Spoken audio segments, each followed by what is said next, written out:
Piala Dunia jadi target bagi Patrick Kluivert. Lalu bagaimana strategi yang akan diterapkan Kluivert? Kita akan bahas bersama dengan para narasumber. Bergabung saat ini mantan pemain Timnas Indonesia Firman Utina dan pengamat sepak bola Kesit Handoyo. Selamat sore semuanya, apa kabar?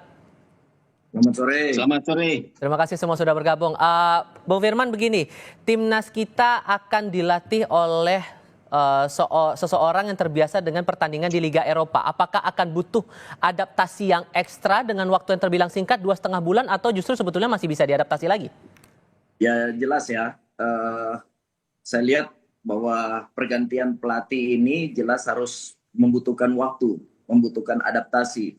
Tapi coach Patrick Kluivert ini udah mengetahui, dia juga udah biasa menjalankan di Eropa sana.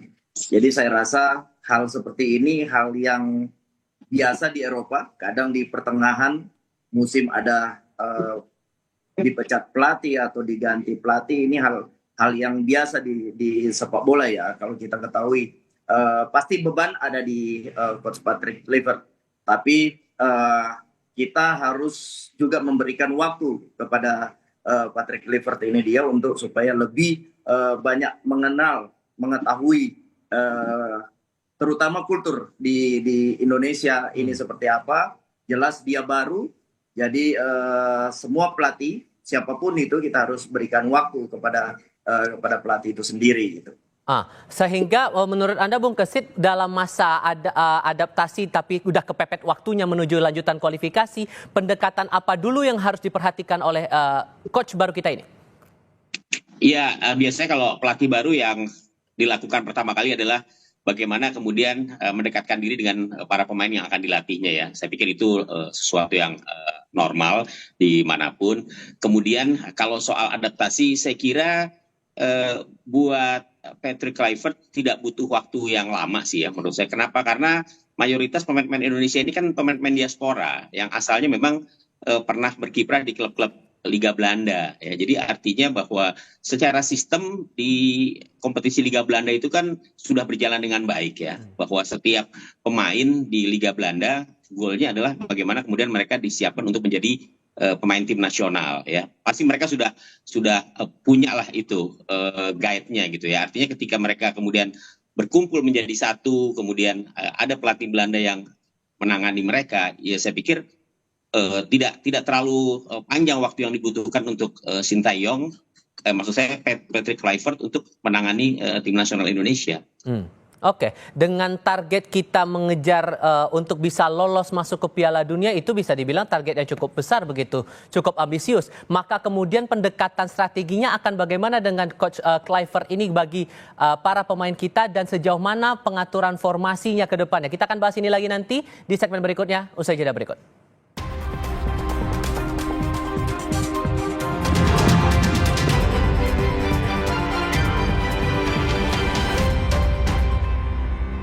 Kami masih berdiskusi bersama dengan Bung Firman Utina, mantan pemain Timnas Indonesia dan pengamat sepak bola Kesit Handoyo. Bung Kesit, melanjutkan pertanyaan saya di segmen sebelumnya, kalaupun target kita adalah mencapai bisa lolos masuk ke Piala Dunia, maka pendekatan strategi apa yang rasanya harus diubah begitu?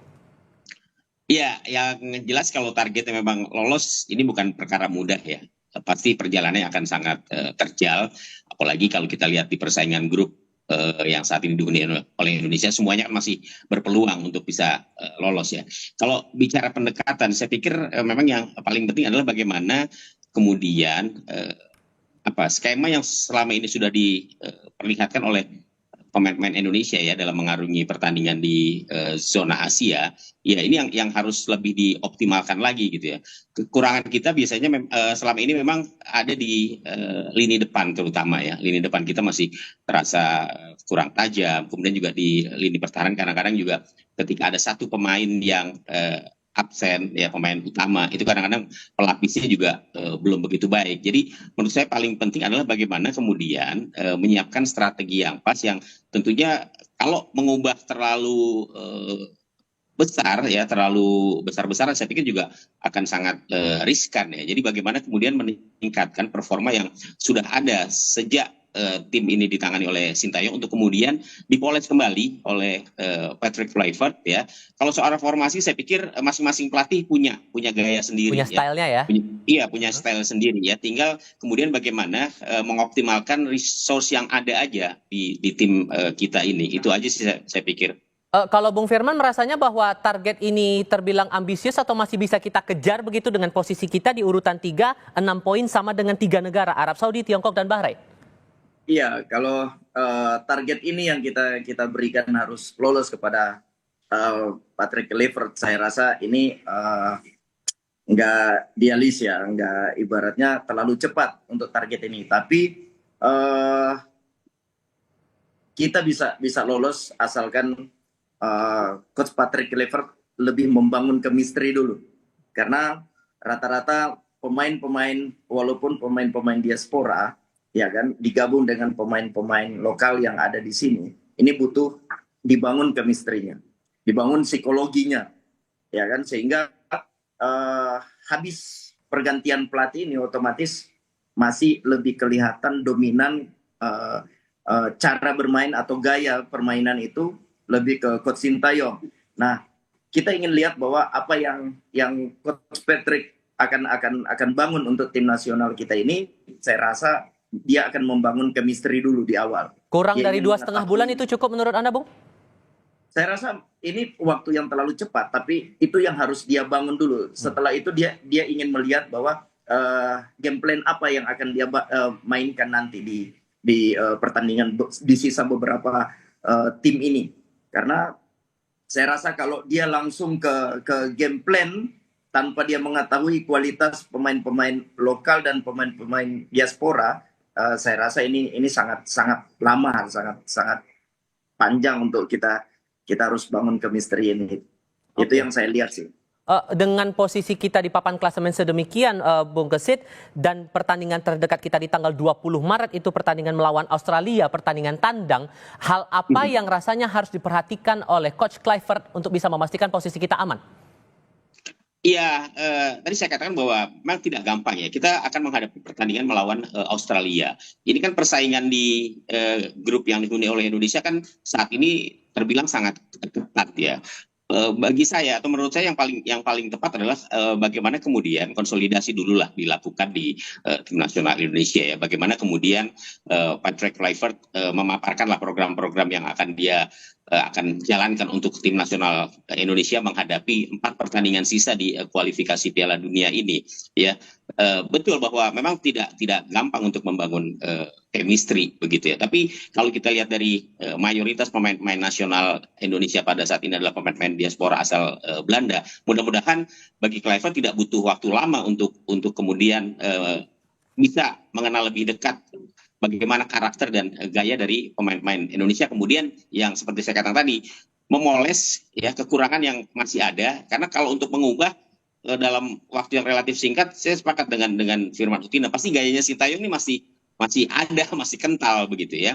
Jadi bagaimana kemudian Kluivert mengoptimalkan kelebihan yang dia punya untuk memoles timnas kita agar mampu bersaing lebih jauh lagi. Gitu. Sepanjang tadi Anda menjelaskan, tadi kita juga sempat melihat ada unggahan via akun Instagram di akun Timnas Indonesia juga yang menyampaikan selamat datang kepada Patrick Kluivert dan sejumlah pemain keturunan tim nasional Indonesia. Ini turut mengomentari unggahan itu, kayak Tom Hai melalui akun Instagram, podcastnya The High Wave, Jens Reven, Orat Mangun yang juga meninggalkan 2 emoticon tadi.